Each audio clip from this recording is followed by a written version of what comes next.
வணக்கம். வேல்டின் செய்திகளுடன் நான் நிரோஷன்.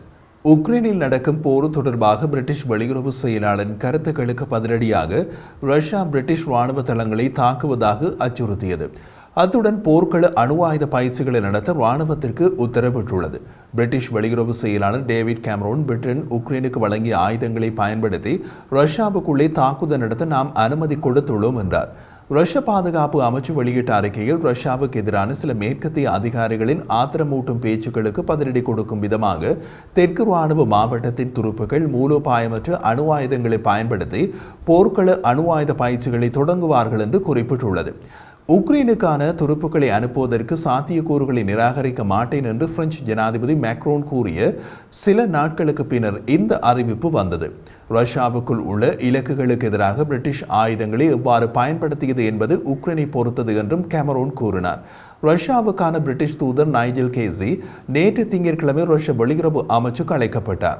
ரஷ்யாவுக்குள் பிரிட்டிஷ் ஆயுதங்களை பயன்படுத்த உக்ரைனுக்கு உரிமையுண்டு என்ற கேமரோனின் சமீபகால கூற்றுக்கு ரஷ்ய வெளியுறவு அமைச்சு கேசியிடம் முறையான எதிர்ப்பை வெளியிட்டது.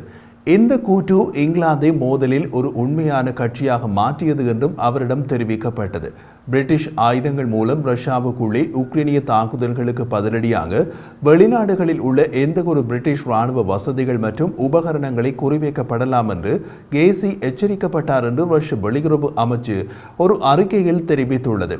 லண்டனின் இத்தகைய விரோத நடவடிக்கைகளின் தவிர்க்க முடியாத பேரழிவு விளைவுகளை ஏற்படுத்தும். பிரிட்டிஷ் வெளியுறவு செயலாளரின் போர்க்குணம் மிக்க ஆத்திரமூட்டும் பேச்சு மிக தீர்க்கமான முடிவுகளை ரஷ்யாவை எடுக்க வைத்துவிடும் என்று கூறவும் பிரிட்டிஷ் தூதர் அழைக்கப்பட்டார் என்றும் ரஷ்ய அறிக்கை கூறுகிறது. போர்க்கள அணு ஆயுத பயிற்சிகள் ரஷ்ய அரசின் பிராந்திய ஒருமைப்பாடு மற்றும் இறையாண்மையை நிபந்தனை என்று உறுதி செய்வதற்காக என்று ரஷ்ய பாதுகாப்பு அமைச்சு கூறியது. இந்த பயிற்சியில் ரஷ்ய விமானப்படை மற்றும் கடற்படையின் துருப்புக்களும் அடங்கும் என்று அமைச்சு தெரிவித்துள்ளது.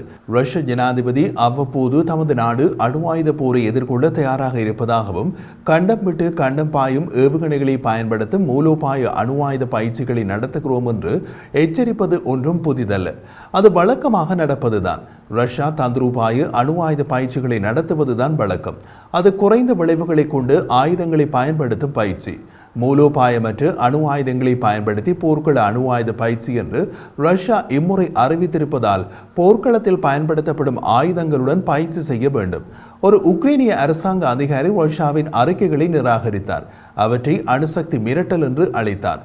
உக்ரைனிய உளவுத்துறையின் செய்தி தொடர்பாளர் ஆண்ட்ரி யூசோவ் தேசிய தொலைக்காட்சிக்கு கொடுத்த பேட்டியில் விளைவுகள் ஏதுமற்ற மிரட்டல் அறிக்கைகளை தவிர வேறு எதையும் நாங்கள் இங்கு பார்க்கவில்லை. அணுசக்தி மிரட்டல் என்பது புட்டினின் ஆட்சியில் நிலையான நடைமுறையாகும் என்று தெரிவித்தார். ரஷ்யாவுக்கும் ஐரோப்பிய நாடுகளுக்கும் இடையிலான ராஜதந்திர பதட்டங்கள் அதிகரித்துள்ள நிலையில் அணு ஆயுத பயிற்சிகள் நடைபெற உள்ளன.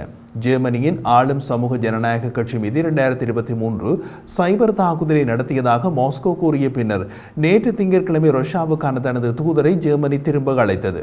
ரஷ்ய செய்தி தொடர்பாளர் டிமிட்ரி பெஸ்கோவ் நடத்திய செய்தியாளர் மாநாட்டில் சிறிது காலத்திற்கு முன்பு நீங்களும் நானும் பிரெஞ்சு ஜனாதிபதி மற்றும் பிரிட்டிஷ் வெளியுறவு செயலாளரால் தொடங்கப்பட்ட பதட்டங்கள் மற்றும் ஒரு முன்னோடியில்லாத கட்டத்தை அடைவதை கண்டோம் என்று கூறினார்.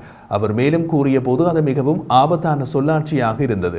உக்ரைனுக்கு துருப்புகள் அனுப்பப்படுவதற்கான சாத்தியக்கூறுகள் பற்றி பேசிய மேக்ரோன் மற்றும் பிரிட்டிஷ் அமெரிக்க அதிகாரிகளின் கூற்றுக்களால் இந்த அணு ஆயுத போர் பயிற்சிகள் தூண்டப்பட்டதாக பெஸ்கோவ் கூறினார். அவர்கள் உக்ரைனுக்கு ஆயுதமேந்திய படைகளை அனுப்புவதற்கான நோக்கம் பற்றி பேசினார்கள். அப்படியானால் உண்மையில் நேட்டோ துருப்புகளை ரஷ்ய துருப்புகளுக்கு எதிராக நிறுத்த வேண்டும் என்று பெஸ்கோவ் கூறினார். மார்ச் மாதம் புட்டின் செய்தியாளர்களிடம் உக்ரைனில் ஏற்கனவே குறைந்த எண்ணிக்கையிலான நேட்டோ துருப்புகள் இருப்பதாக ரஷ்யா நம்புவதாக கூறினார். ரஷ்யாவுக்கும் நேட்டோவுக்கும் இடையே நேரடி மோதல் ஒரு முழுகளவிலான 3ஆம் உலக போரில் இருந்து ஒரு படி தொலைவில் இருக்கும் என்றும் எச்சரித்தார்.